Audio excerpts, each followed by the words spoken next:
A warm welcome to all of you, and thank you for joining this series of webinars that gives you with skills and insights and energy to lead at your very best in this crisis. Solitude, discipline, flexible, coordination, organization, focus, challenge, creativity, discipline. Wow, that is just great. Let's take a screenshot that we'll share with you later on, right?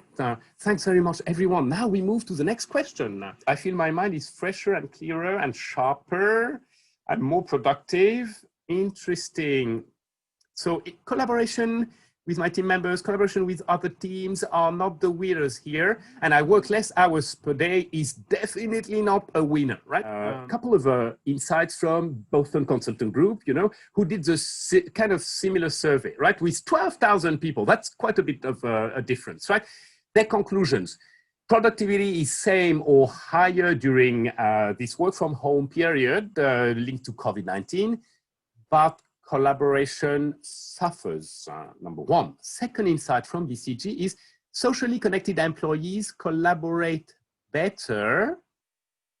And finally, employees aspire to more flexibility about where and when they work. And Twitter for some time now has sent everybody home and said, you shall not return, right? Fujitsu has also announced a permanent work from home plan. Facebook and Google extend working from home until at least the end of this year. And as our guest speaker, Isabelle is a managing director and co-founder of Timeo Performance, a global consulting group that works in recruitment and executive search, training and coaching, and HR and business performance. Things which have been shared by most of our clients is that their teams are tired. There is a form of deep fatigue now, a couple of months into the pandemic, includes moral and physical aspects of it. So what we see is that things which are a bit stretched before are just amplified. So I give you a few examples. For example, managers who felt a little bit stretched in their role before are now even less equipped to deal with this new form of management.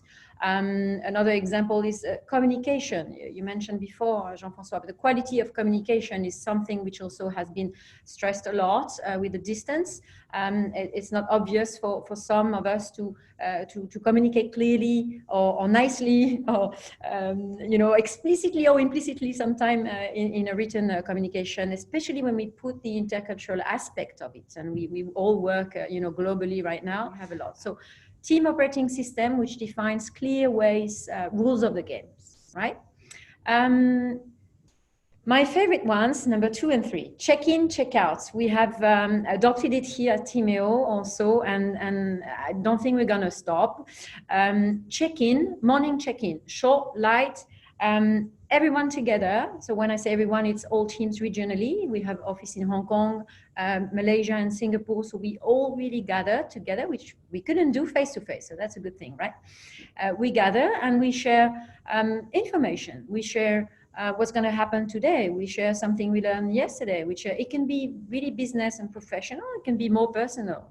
New recipe, anything. Sometimes celebration, tools number 4, celebration. We do celebrate. We need to celebrate even remotely. So for example, at Timeo, we used to have a huge Chinese gong, that we strike when we achieve something we are happy about, new contract, new client, delivery, training, 10 out of 10, happy clients. So we have recorded this gong and we send it through WhatsApp whenever we want to still celebrate. So there is a potential for real benefits from optimized remote working models, and that's another very in-depth research from Boston Consulting Group again, where they've established that it's possible to have 50% up to 40% increase in the productivity for employees with those remote working models, right? Optimized, 40% reduction in absenteeism that Isabelle mentioned, and then also reduction actually of up to 15% in turnover. I'll share just a few that I'm using. The first one is Mentimeter, which we just used in a simple manner with the word cloud we played with at the beginning, and the assessment of various statements where you have the average and the spread of your answers in just an instant, right? Kahoot is a game we're going to play next if things work out well. And it's really fun. And Miro is a visual collaboration software. I'll show you a picture of how it works. We lack time to play this one today. Ignite is a file synchronization and sharing platform. Now, from how many countries have participants joined this series?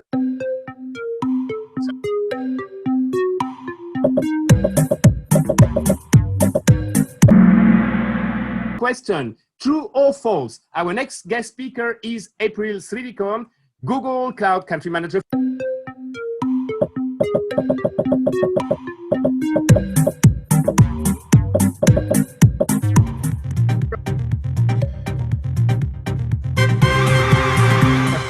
It's really cool. And then really creative, user-friendly. That's good. That's an idea of how it works, right? Now, there's some great ways also to do a presentation, cool presentation. Yeah, you can kind of wow your audience. You play videos easily. You have a very easy way to make marketing or sales pitch in a really beautiful manner, right? And it's easy to build, right? First, nurture intimacy, focus, and momentum in full team meetings, right? And it's really important to have a discipline of full team meetings, typically once a week, preferably on Mondays, where you start by growing intimacy. And then that's going to be like 60, 90 minutes where you discuss progress, plans for the week, raise emerging issues and risk and handle them, remind everyone of where we're going, what the priorities are, and make sure everybody's aligned and pulling in the same direction, right? And like Isabel mentioned, celebrate small win. There is no too small win to celebrate, right? And cool practices benefit from having appointing a rabbit hole master, you know, one of the guys in the team that's going to be halting any unnecessary discussion when we go into the weeds, right? Basically, a Zen master.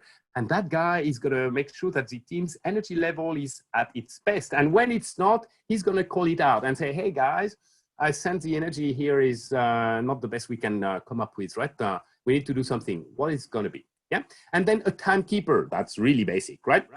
Too many cooks spoil the broth. So it's better to create small ad hoc teams for agile problem solving, right? So there's not too many people involved. So I'd say with those agile teams that focus on solving quickly and well a problem, daily catch-ups of 15 to 30 minutes to review progress since yesterday, plans for the day, raise any issues and blockers, and as well, have a Scrum Master, right? So that boosts social connectivity and togetherness.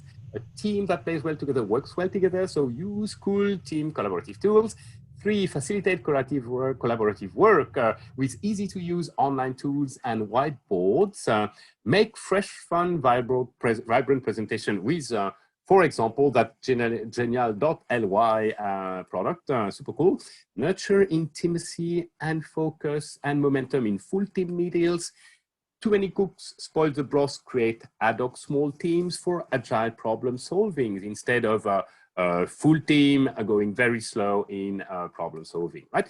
Increase your accessibility, maximize transparency, and bi-weekly one-on-one with your team members, and taking care of their well-being and their motivation. And last but not least at all, pay more attention to employees' mental health and well-being. We're going to have Miss April Sridikon, who is the country manager for Google Cloud, Thailand, Vietnam, and Malaysia. And we're going to talk about how we can rebound strategically for the crisis. And she'll share fantastic tips from her experience. She's a former McKinsey and has been with Google for some time, and it will be very insightful. That's on 1st of October. Yes, I wish you all the best. Thank you again for your loyalty to the program, and take care. Here we go.